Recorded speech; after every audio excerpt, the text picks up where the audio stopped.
The Deluxe Monthly Planner is back and better than ever.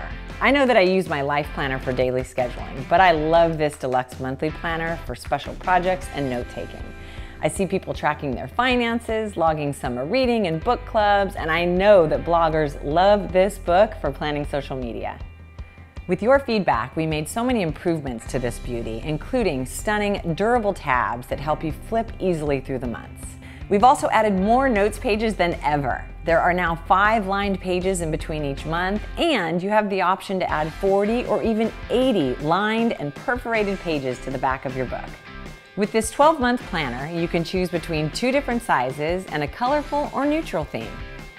As always, you get to personalize an interchangeable cover, and we have so many adorable new patterns. Or you can choose to go luxe with a permanent, more sophisticated look.